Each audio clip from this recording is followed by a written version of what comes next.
या तारा के काट के ड्राम में भरब हो। सबसे छोड़ी मुस्कान हमर जान ले बुका डूबोड़ा सिर में तो डराम ले बुका तो सिमरन के जो दुकान बटले बा एगो ने से ड्राम लेके चलल जाई हमनी के सिरमिट के प्रचार करने के जाई सबसे हमनी के जुआइल बनी जा एवीएस बैटरी के होलसेल के प्रचार करे। एगो बात कही तू देखो हमर माई से कम बतियावल करो हम बड़ी शौक होता हरमाई से। हां देखत नहीं खा आजकल का कुल कांड होता हो। अरे तो का करी तू पागल सन का बोलता हाल चाल कर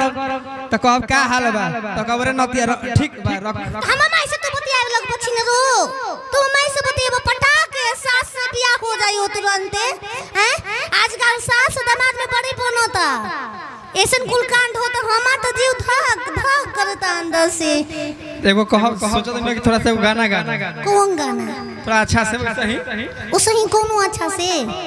कौन गाना गाई रुको हो सोचे दो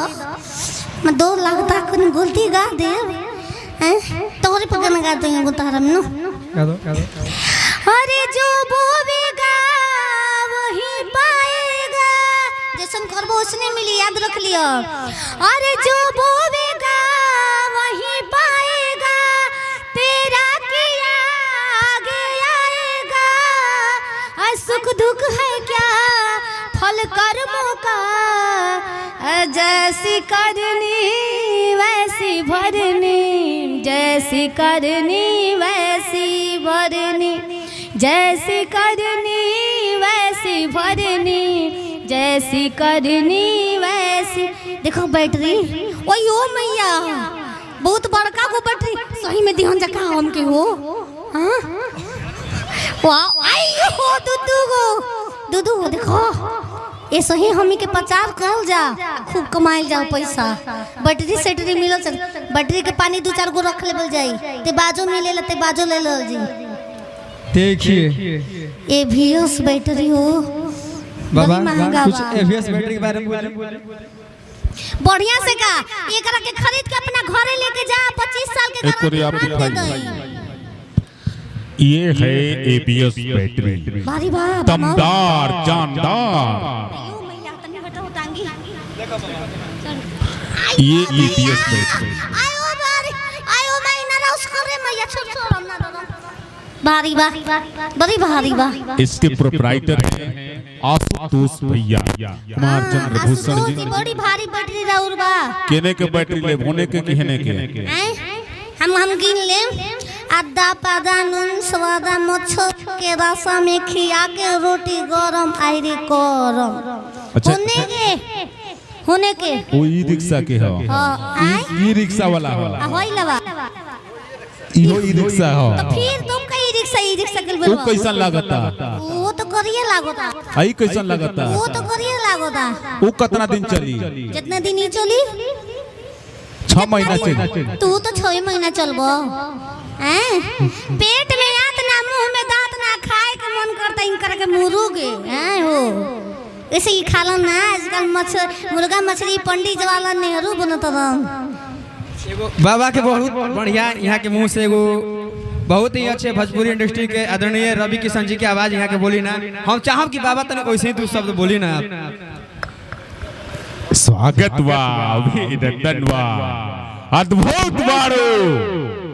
अद्भुतम वाड़ो जबरदस्त जिंदाबाद खुदरा बिहार जय हो आशुतोष भैया एबीएस बैटरी तू तो बोल दे उनका आवाज में उनको डायलॉग हम जाने जाई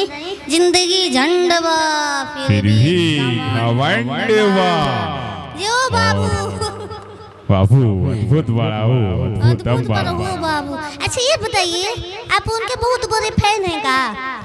बहुत बड़ा तो दीवाना फैन है तो आजकल गर्मी का सीजन चल रहा है आपको रवि किशन जी के पास होना चाहिए पंखा की तरह। दिल की मामला है दिल वही है। अभी एक बात को ऐसा मैसेज आई कि कल ही नीला डरा यूट्यूब वाले भाई एकरा के डली हो लोग जरूर नीला ड्राम के प्रचलन जौन बा हर जगह दिखावल जाता, लेकिन नीला ड्राम के साथ साथ कोनो ऐसा भी पत्नी बानी पत्रकार बंधु लोग कि जेकर पति के पांव काम नहीं खे करत, एकदम पैरालिसिस मरले बा, बेड पे बाणे, लेकिन वो पत्नी अपने जीवन साथी के साथ सारा क्रियाक्रम अपने खुद को करती है, घर को चलाती है, परिवार को चलाती है, अपने बच्चों को स्वावलंबी बनने की सपना सजाती है। और निश्चित तौर पे ये भारत देश है जिस देश में हम नारी शक्ति को पूजते हैं। और यही देश पता है कि धरती के वक्त चीर चीर धीरता बनी,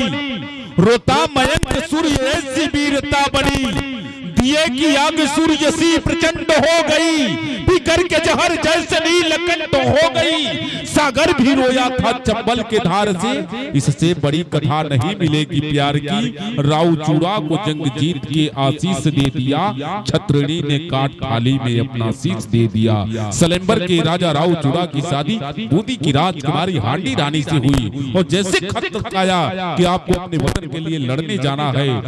राजा कहते मेरे धर्म पत्नी के हाथ की मेहंदी का रंग भी नहीं छूटा, रानी से कुछ निशानी मांग कर लाइए। तब ये रानी ने अपना सर काट कर राजा को निशानी भेंट कर दी थी। ये अपना भारत देश है।